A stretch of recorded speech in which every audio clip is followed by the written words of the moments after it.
जगात समुद्रात किंवा समुद्रावर कृत्रिम बेटे तयार करून बांधलेल्या विमानतळांचा आकडा हा अकरा आहे. परंतु आपल्या देशात पहिल्यांदाच समुद्रावर विमानतळ उभारण्याच्या कामाला आता सुरुवात झाली आहे. कारण आपल्या देशात पहिलंच ऑफशोअर म्हणजेच थेट समुद्रात विमानतळ उभारलं जाणार आहे, जे मुंबईतील तिसरं विमानतळ असेल. पण हे विमानतळ नक्की कुठे होणार?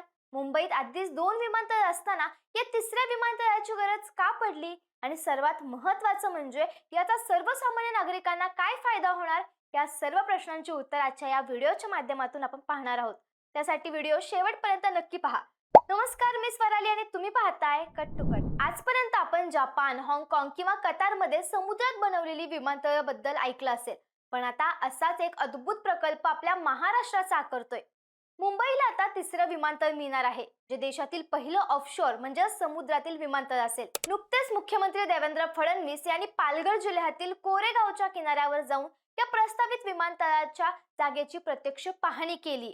या अत्यंत महत्त्वाच्या दौऱ्यादरम्यान त्यांच्यासोबत बंदरे मंत्री नितेश राणे, ठाण्याचे पालकमंत्री गणेश नाईक आणि इतर वरिष्ठ प्रशासकीय अधिकारी उपस्थित होते. या जागेची पाहणी केल्यानंतर मुख्यमंत्र्यांनी तिथल्या सर्व अधिकाऱ्यांना आणि प्रकल्पाचा सविस्तर प्रकल्प अहवाल म्हणजेच डीपीआर डिटेल्ड प्रोजेक्ट रिपोर्ट तातडीने तयार करण्याचे कडक निर्देश दिले आहेत.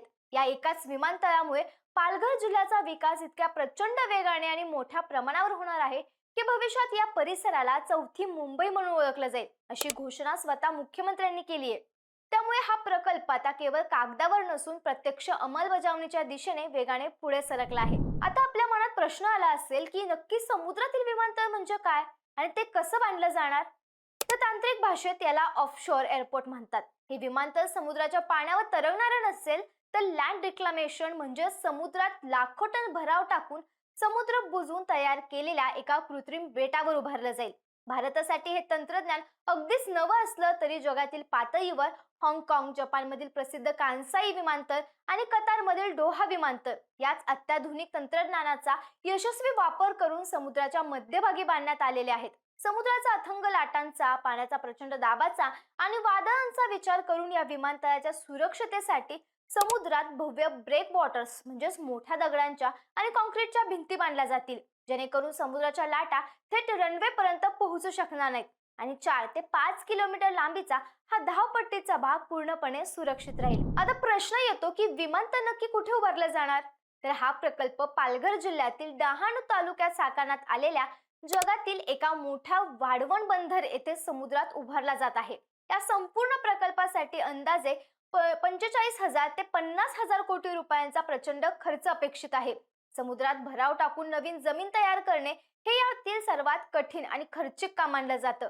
म्हणून या एकूण बजेटमधील तब्बल 25,000 कोटी रुपये केवळ समुद्र बुजवून जागा तयार करण्यासाठी म्हणजेच लँड रिक्लामेशनसाठी वापरले जाणार आहे. या विमानतळावर जागतिक दर्जाच्या सुविधा असतील आणि संपूर्ण हवाई वाहतूक यंत्रणा हाताळण्यासाठी एक विमानतळ आर्टिफिशियल इंटेलिजन्स म्हणजेच AI संचलित digital ATC air traffic control यंत्रणेने सुसज्ज असणार आहे, ज्यामुळे विमानांची उड्डाणं अत्यंत सुरक्षित आणि अचूक होतील. या विमानतळाचे वैशिष्ट्य म्हणजे त्याचे अफाट कनेक्टिव्हिटीचे महाजाल, ज्याला आपण मल्टी मॉडेल हब म्हणू शकतो.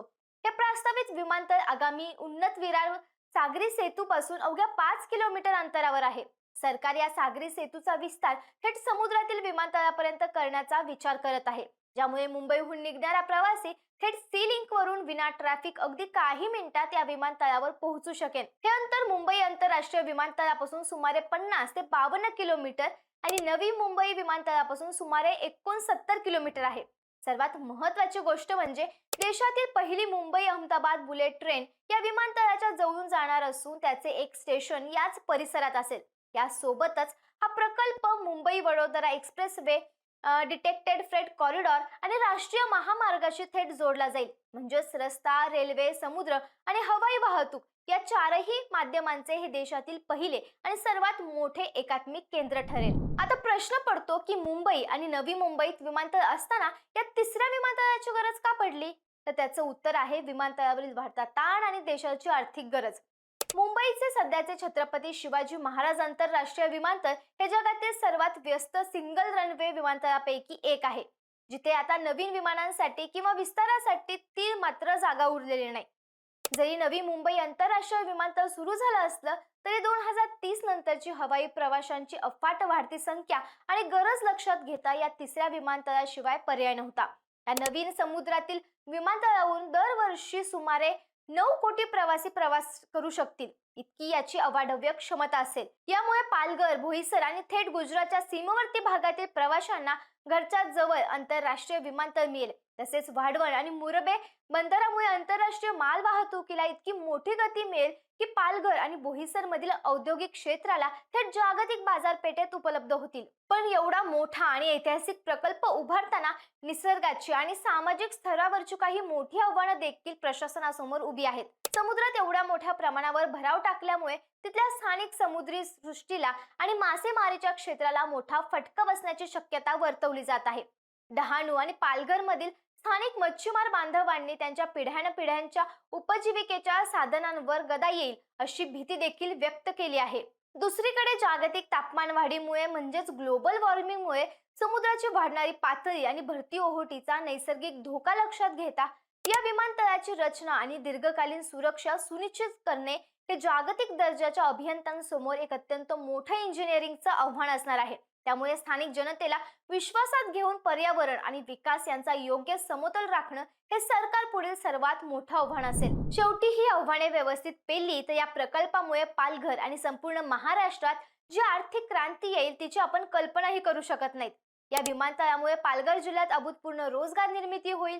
विमानतळ operations, ground staff, logistics, cargo handling आणि सुरक्षेच्या क्षेत्रात महाराष्ट्रातील हजारो तरुण तरुणींना थेट रोजगाराच्या नवीन संधी उपलब्ध होतील.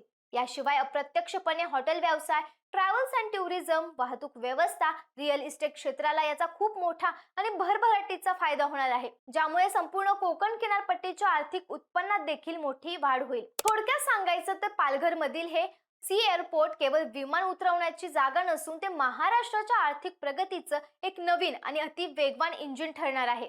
जर पर्यावरणाचा योग्य समतोल राखला गेला तर हे विमानतळ जगातील आर्किटेक्चरचा एक अभूतपूर्व आणि आदर्श नमुना मानला जाईल, यात काहीच शंका नाही. तुम्हाला काय वाटतं, समुद्रात उभारलं जाणारं हे विमानतळ मुंबई आणि नवीन मुंबईचा ताण खरोखरच कमी करू शकेल का? आणि या प्रकल्पामुळे पालघरचा विकास नेमका कसा होईल? तुमच्या प्रतिक्रिया आम्हाला कमेंट्समध्ये नक्की सांगा आणि अशाच माहितीपूर्ण व्हिडिओसाठी कट टू कटला सबस्क्राईब करायला विसरू नका.